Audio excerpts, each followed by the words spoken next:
शिक्षण प्रदान किया जा रहा है। साथ ही प्रदेश के 121 राजकीय पॉलिटेक्निक संस्थाओं में एक्सीलेंस सेंटर की स्थापना कराई जा चुकी है।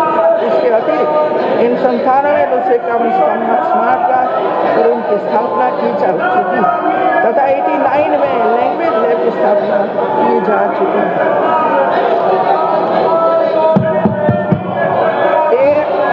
आपके समय में जो था जीरो का जीरो,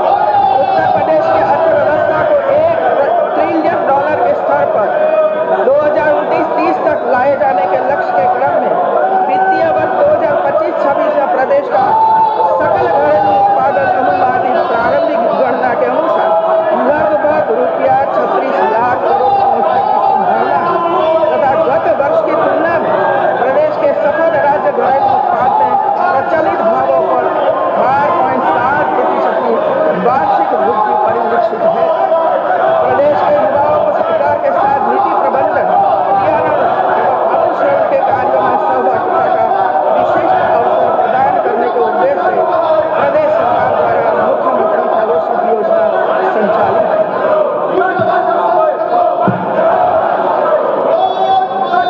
स्वामी विवेकानंद युवा सशक्तिकरण योजना के अंतर्गत 2 करोड़ टैबलेट स्मार्टफोन 5 वर्षों में निःशुल्क वितरण किए जाने का संकल्प लिया गया तथा 49,86,000 टैबलेट स्मार्टफोन अब तक वितरित किए जा चुके हैं। प्रदेश में 7 एक्सप्रेस वे वर्तमान में संचालित है। इसके अलावा 594 किलोमीटर लंबा गंगा एक्सप्रेस वे, कई लिंक एक्सप्रेस वे निर्माण का कार्य प्रगति पर है। प्रदेश में एक्सप्रेस वे के सन्निकट 26 जनपदों में 27 स्थानों पर औद्योगिक केंद्रों के विकास हेतु लगभग 6,300 हेक्टेयर भूमि का चिन्हांकन किया गया है, जिस हेतु संबंधित जनपदों को ₹8,632 करोड़ से अधिक की धनराशि अवमुक्त की जा चुकी है। ईस्टर्न डेडिकेटेड फ्रेट कॉरिडोर प्रदेश के कई महत्वपूर्ण जनपदों से होकर गुजरता है, जिसकी एक लॉजिस्टिक हब के रूप में प्रदेश के विकास में महत्वपूर्ण भूमिका है। इस कॉरिडोर से उत्तर प्रदेश के पारंपरिक उद्योगों को बंदरगाहों तक माल भेजने में सुगमता के साथ समय की बचत भी होगी। हल्दिया में वाराणसी तक वाटरवे संचालित है, जिसे अयोध्या तक बढ़ाने का कार्य प्रगति पर है। लगभग 47 लाख MSME इकाइयों की संख्या तथा 3 करोड़ 11 लाख लोगों को रोजगार उपलब्ध कराया गया।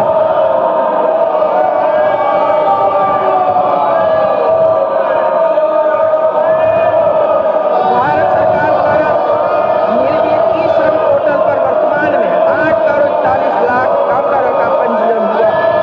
ई श्रम पोर्टल पर पंजीकृत श्रमिकों में मार्च दिसंबर तक 7,01,484 श्रमिकों को प्रधानमंत्री श्रम योगी मानधन पेंशन योजना में आच्छादित किया गया और इस मामले में उत्तर प्रदेश देश में दूसरे स्थान पर है।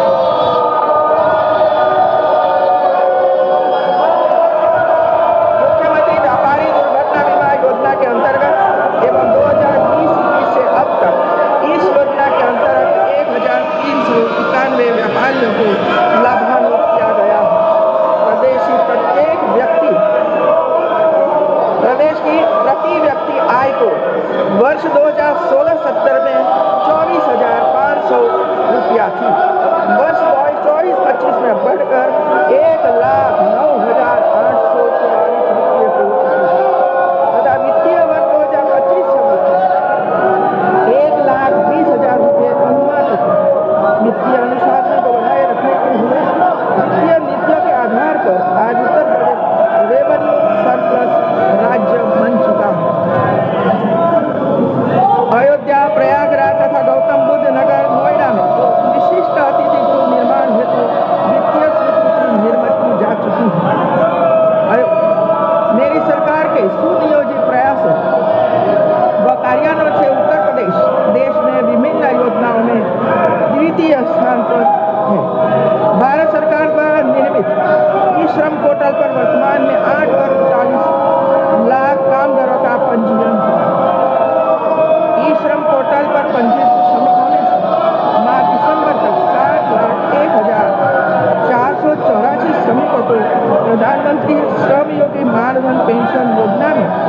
आच्छादित किया गया है और इस मामले में उत्तर प्रदेश में दूसरे स्थान पर है।